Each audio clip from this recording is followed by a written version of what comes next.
Hey guys, welcome back to I'm Just a Fan. It's your host Ben, and today we are going to be giving out predictions for the college football semifinal playoffs. So Ohio State fans are expected to travel well, but I think Texas should have a slight home field advantage heading into this matchup, especially with Jerry World being located in Austin.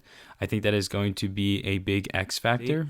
Texas defeated Arizona State in double overtime with a score of 39-31. The game wasn't as close as early on, as Texas' offense performed adequately while their defense managed to stifle ASU until the fourth quarter. Texas struggled to contain Cam Scatabo, running back for Arizona State, who recorded an impressive 30 carries for 143 yards and 2 touchdowns on the ground. Additionally, he tallied 8 receptions for 99 yards, narrowly missing a 100-yard receiving performance as well. Overall, I thought it was a solid win for Texas. They shouldn't have let the game get that close, but now let's focus on Ohio State.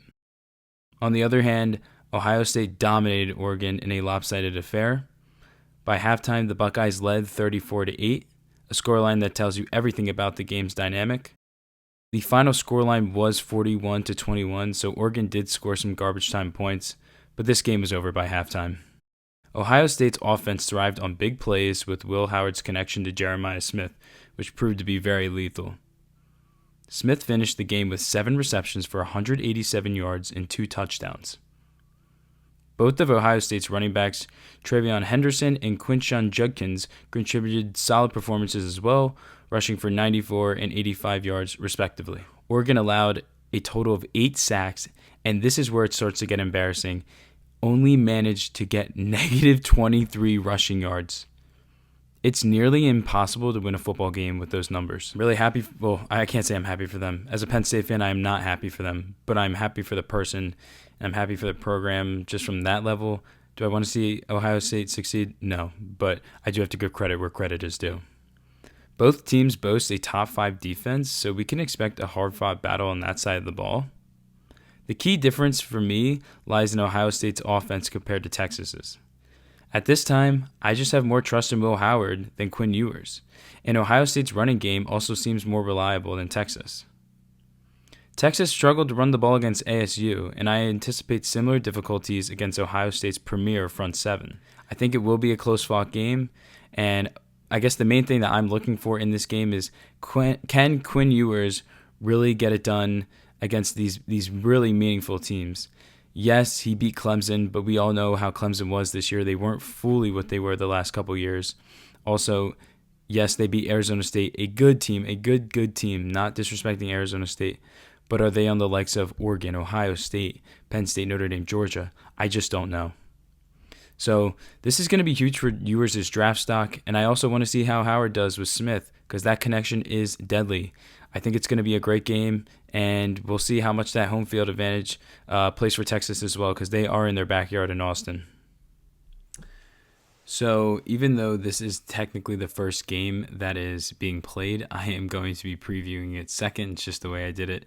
Regardless, let's get into it. So first, a preview of the Orange Bowl. This is the first semifinal game being played. It is Penn State versus Notre Dame. This will be played in Miami, and it is the Orange Bowl on January 8th at 7:30 p.m. As of now, I don't see any rain in the forecast for Thursday, so weather shouldn't be a factor in this matchup. These two teams are very similar. Both have great defenses, solid quarterbacks, and coaches looking to prove their critics wrong. First, let's discuss Penn State's win versus Boise State with a score of 31-14. Standout performances came from running back Katron Allen, who carried the ball 17 times for 134 yards. Star tight end Tyler Warren also had a big game, recording 6 receptions for 63 yards and 2 touchdowns. Penn State's offense started strong but slowed down due to mental errors. Thankfully, the talent gap between those two programs allowed Penn State to recover from these mistakes. Boise State to only 14 points and forcing quarterback Maddox Madsen into throwing 3 interceptions. Most notably, they limited star running back Ashton Jeanty to 104 yards on 30 carries. For me, this was the key to the game. If Penn State was able to contain Jeanty, then they were going to win the game, simple as that. It was Boise State's biggest threat, and you knew that that's what they were going to do, so why not stack the box and just make every other playmaker try to beat you, which showed that they really couldn't do that. 3 picks from the quarterback just wasn't enough for Boise. Now let's get into Notre Dame's great win against Georgia. Notre Dame handled Georgia with a 23-10 victory. Both teams struggled offensively, with Notre Dame converting only 4 out of 14 third downs, while Georgia managed only 2 out of 12. It was that kind of night in New Orleans. Notre Dame's quarterback, Riley Leonard, deserves some credit for managing the game effectively. His impact on the ground was the X factor for the Fighting Irish, rushing for 80 yards on 14 carries. In total, Notre Dame accumulated 154 rushing yards against Georgia. You don't see that every day. Georgia faced a tough situation after losing starting quarterback Carson Beck for the season heading into the playoffs. Sophomore Gunnar Stockton was thrust into the starting role.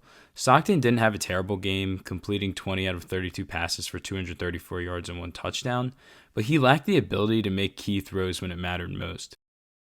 Georgia had opportunities to get back into the game, but Stockton's struggles in the red zone and Notre Dame's defense resilience made the difference. Ultimately, the game came down to Notre Dame's more experienced quarterback play and Georgia's 2 costly fumble losses. Going into this matchup, I believe Georgia's talent would prevail, despite the concerns about Stockton, but that was not the case. Now let's get into a matchup breakdown for Penn State versus Notre Dame. I'm very excited about this one. As I mentioned earlier, these teams are quite similar.